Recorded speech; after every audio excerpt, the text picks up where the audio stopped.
Okay, so one of the worst pieces of advice that I have received as an entrepreneur is when you sit down and plan for a year of your business, you want to sit down and do a full 12 months planning, and you want to do that all in one setting. So I will never forget, but I actually took a 3-hour workshop, and that's exactly what we did. We had our revenue goals mapped, we had our campaigns, we had our project timelines, like everything was planned out, right? And then we entered into quarter one, and I'm not gonna lie, I felt extremely confident, y'all. But then I looked in April. So when April hit and I looked back at that first 90 days in business for that year, and I looked at the 12-month plan, nothing was really lining up. And it wasn't because I wasn't working hard or that I wasn't disciplined, but because the plan itself was actually based off of assumptions and not anything that I had actually tested yet in my business. And what that did for me quietly was that it just really made me feel like a failure. But in reality, the plan had just removed my ability to just learn and then be able to adjust from what we learned. And it really just removed the ability to also be able to have a business that was based off of data. And so that experience has completely changed how I think about planning, because most founders don't struggle to plan, but they struggle with planning without that feedback. And let me tell you, when you plan without feedback, when you plan without data, you are actually planning without knowing what your business and your life can actually support. And so that is why I do not recommend, and I don't believe that founders should be planning for an entire year and planning for a full 12 months all at once. And so in this video, I'm actually going to share with you my exact framework on how I plan now and how that planning ensures that every step of the way throughout the year that I am making the right decisions. Now, I get it, okay? I get it. Like, most founders are planning for a full 12 months because, you do want that clarity. You do want that control. I am not gonna sit here and lie that, once I went into that first year, I felt so clear. It was almost like I had just the mental load that I was carrying was just completely just washed away. And that I went into this year and I just felt like on top of the world. And so I do get the wanting the control, and you do kind of want that clarity as you walk into a new year. And annual planning feels responsible, right? It feels responsible as a CEO and founder to be able to go in and say, hey, I know exactly what we're doing this year. I know exactly how much, revenue growth we're going to have and all those things. So it feels really responsible, but it does remove the data. And so I want you to think about it this way, right? So let's say that you plan for that 12 years. You plan for that 12 months, right? Well, what happens is that if you continue along that path without actually checking on the data, then it just never works, okay? It just never works. And so here's my philosophy on planning. What you're gonna do is you're gonna plan for quarter one. So yes, I do want you to sit down. I do want you to, be able to have that first 90 days planned out. I want that to be a week by week goals and things like that, okay? But then for quarter 2s, 3, and 4, what I want you to do is I want you to have directional goals, right? So this is kind of like, if you're thinking of this like you're the captain of the ship, which you are, but this is almost saying like, okay, quarter 2, we've hit this, right? Quarter 3, we've hit this, and quarter 4, we've hit this. So these are the directional goals. This is where we're headed, but you are not going to plan those integral details just yet. But what you are going to do is you're going to just have that quarter 1 planned out. And then from there, you're going to let the data guide the rest. So what this actually looks like, instead of planning for a 12 months, you are actually going to plan every quarter. You're going to have a sit down with you, your team, and you're going to look at the data, and then you're going to plan ahead every quarter. And that's how you really need to do it, okay? This is going to save you a lot of time, and it's going to make sure that the next move you make in business, that it's the right move based off of these things here, which actually kind of leads me into the step that most founders skip, and that is capacity and alignment. So again, when a founder sits down and plan, okay, they're thinking of all the big goals, okay? And we've heard this saying before, if your dreams don't scare you, you're not dreaming big enough. I do agree with that to a certain extent, but I am going to tell you that your capacity and your alignment has to be able to meet the goals of those dreams. And so it also has to be able to align with the season of life that you're currently in. So the questions that I normally like to sit down and ask, and I'm going to ask you this, is number 1, how much time do you actually have? Okay, so realistically speaking, whatever your goals are, how much time do you actually have? What are you currently already carrying? Okay, this is really important. So you do need to look at like what is on your plate right now at the moment and whether the structure that you have set up can actually hold those goals. Okay, so again, you've got to really think about that capacity and the alignment aspect of it. So when we talk about how much time do you actually have, this is going to require you to actually take a look at your obligations versus your priorities. And so most founders have a lot of obligations that don't really align with their priorities. So like in my example, okay? So my priorities is that I do not work evenings, I do not work weekends, and I'm always at the dinner table, okay? And anything that my daughter has to do, extracurricular activities and things like that, I am always there, okay? And just a side note, but we actually homeschool. So I have to make sure that my obligations and my priorities actually align with each other. Now, what that would look like if my obligations did not align with my priorities is the total opposite of that. That would look like that I am working evenings. I am working weekends. I don't know if I'm going to make it to the dinner table or not. I don't know if I'm going to be able to take her extracurricular activities. That is what that would look like. And so a lot of founders that I sit down and work with, I see this on their calendar a lot. I see that they have a lot of family obligations, but their business priorities don't really align with that.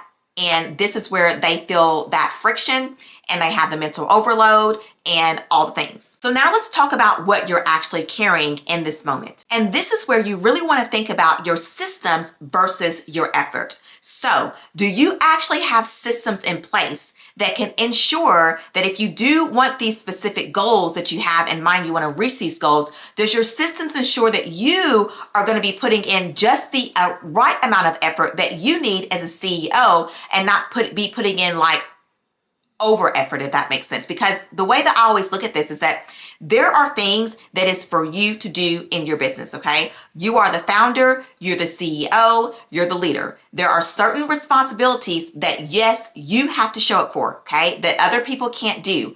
Those are the things that you want to put effort into. But a lot of times what happens is that CEOs and founders are putting in way more effort, and that is because they don't have the systems to be able to actually support what is actually on their plate. And so you have to take into account what your systems currently look like versus the effort that you're going to have to put in. And then when we think about the structure and we kind of ask the question, can the structure actually carry the goals? We really need to go in. And this is where we look at the structure versus the hustle. Because if you are a family-centered CEO or a founder, hustling is just not going to work for you, okay? And again, I'm going to repeat that, okay? If you are family-centered, right, the hustling is not going to work, okay? I've tried it. I promise you, it just does not work to have to be so busy all the time. You're always on the go. You're always having to be here, there, and everywhere. It is not going to work, okay? You're going to spread yourself so thin and that, all the goals that you have, whether that's personal or business, are just not going to happen. And so just remember that if the capacity is not there, the plan will always break. And when you skip the step of really understanding your capacity and your alignment and understanding if the goals that you have, if they actually fit the season of life, when you actually skip this step, it doesn't just affect the plan, but it actually affects everything. And so here is what it looks like when you have not really taken into account your capacity and your alignment. So you're gonna have a lot of constant multitasking. So you're bouncing from here to there. I was working with the founder, and she is scaling, and we created the CEO rhythm for her. And when I looked at everything, she was like this here, there, and everywhere. And I'm gonna tell you that does not work, okay?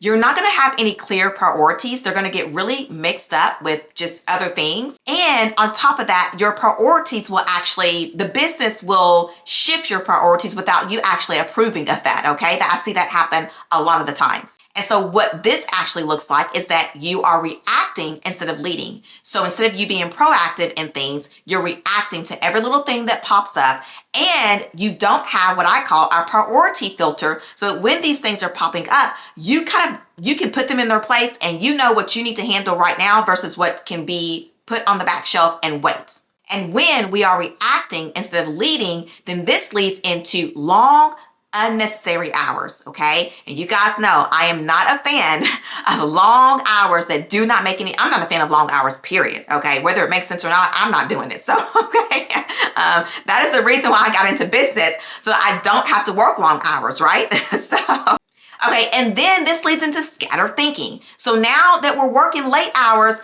now you are so tired, okay? You are not getting your rest. You are not taking care of yourself. And now you can't even think straight, okay? You can't even think straight, okay? And I know I'm laughing at this because I'm literally, I remember those days when it's like, I don't even, I get up in the morning. Have you ever woke up in the morning and you literally just feel like you're in a dream, like you're in a daze, and that's just because you have just not had enough sleep, right? And then this leads into you being physically present, right? But you're mentally elsewhere. And that doesn't matter where you're at. So if you are at your child's ballet practice, you are physically there, but mentally you're at the business, right? If you're at the business, you're physically at the business, but mentally you're at your child's ballet practice, okay? So this is what this looks like when we skip the alignment and capacity step when you think about planning. And then you'll find that instead of you leading the business, it is leading you. And when a founder reaches this point, what has actually happened is that the business was never designed to support the life that you're actually trying to live, right? So it's kind of like you have this life in your head, but it's almost like you're two separate different people. And I know if you know, you know, okay? If you know what I'm talking about. It's like you're living two different lives. You have one in your head, and then you have one that's the one that you're actually living. Okay, so what we're gonna do next is I am going to help you slow down just for a second. So let's just kind of slow down just for a second. And before you think about your goals, and before you think about your business numbers and your revenues and all of those things for the business, this is the question that I always ask founders. And when I ask this question, it just clarifies everything. And the question is, in a perfect world, okay, what would your day actually look like, right?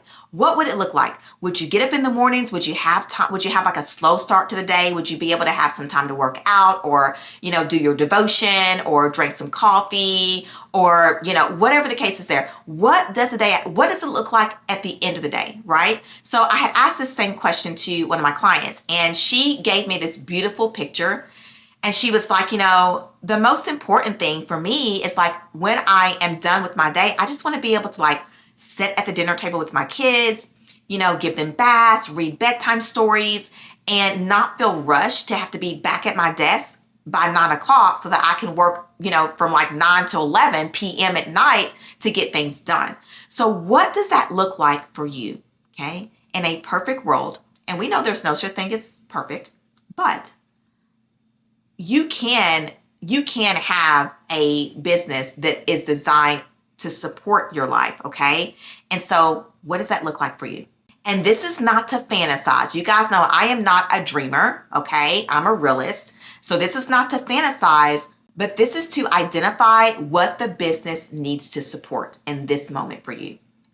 And so then what I like to do is I like to map out these things next. You want to map out your current obligations. So what is currently on your calendar right now? What are the things that you have to show up for, whether it's personal or business? And then this one is one I think that really does require you to kind of take some time to kind of go deep a little bit, but you have to really think about what are your real priorities, right? And I get it. Okay. Because, one of my other clients was saying that, well, this, everything I'm doing is for my kids. It is for my family. Right. And so I get how the lines can get very blurred, but you do have to really think about in this season of life right now, what is your real priorities? And so the next thing that we want to map out is your energy leaks. Now, your energy leaks, basically, these are the things that drain you. And so energy leaks aren't about working too hard. They're about working inside systems that require too much manual effort, too many decisions, and constant reaction. And so some examples of these in real life is like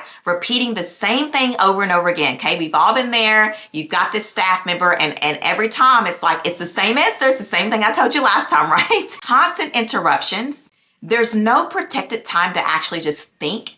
And as a CEO and a founder, listen, you have to have that time to think. Like, you just have to have that quiet time to just think. And so there's so many other examples of what is, what's considered as energy leaks. What this helps to identify is where the energy is being spent that isn't really allowing the business to move forward. And so what I look for here is where your time, attention, and decision-making energy is being drained by the structure of the business. And if the structure of the business has a lot of these energy leaks, what it does, it actually forces you to work harder than you should be. And then once we have this information, now you'll be able to clearly see like where your gaps between your desired life versus your current structure. And this gap is what tells me what exactly needs to change so that you can actually move forward with a plan that actually works for you. Once I'm able to see the gap clearly, planning stops being about the bigger goals and starts being about building the right support. And so here is what planning actually is, okay? Because planning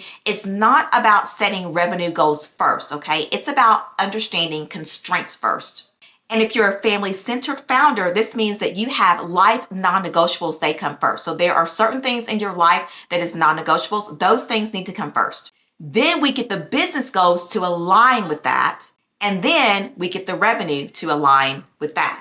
Because if the business does not support your life, then what's going to happen is the plan will eventually collapse. And we see this happen every single year. Again, you'll see this around the April mark once that first quarter has went, and you just start seeing things just go downhill from there. And so if you're sitting here and if you're planning for the upcoming year or you're planning for an upcoming quarter and you are saying to yourself, this is what's missing, then that is a good thing. If there's one thing that I want you to take away from this is this: you're not failing at planning. You've just been planning without alignment. You kind of slow down and you really start planning around your capacity and your season and structure first. This is how we can get things more lighter and more clearer. And most importantly, more intentional. Now, if this conversation resonates with you, be sure that you do subscribe to the channel and stay connected, okay? And make sure that you do turn on your notifications so that you're notified of when I post up videos, because this is where I actually share how to build businesses that actually support your life, not compete with it. And if you want to see exactly where your business is out of alignment before you actually start planning the next year ahead, then what I need for you to do is go ahead and take my CEO alignment assessment test that I created. It's absolutely free. It's going to take you about 2 minutes to do. You'll get your CEO score back immediately, and it's actually going to tell you what the lowest alignment in your business is, and that is where I want you to start fixing first, okay? I'll be sure to leave that in the description box. And I'm also going to make sure there's like a QR code up here as well for you to scan. So thank you so much for being here. I hope that this video was very helpful to you. And I am looking forward to hearing about your amazing plans for the next year ahead. Also, I would love to be able to have your comments down below. So if you have any questions or if you have anything else more that you'd like to add to the conversation, I would love to meet you down there. So be sure to do that. Also, like the video. And again, don't forget to subscribe, and I will see you in the next one.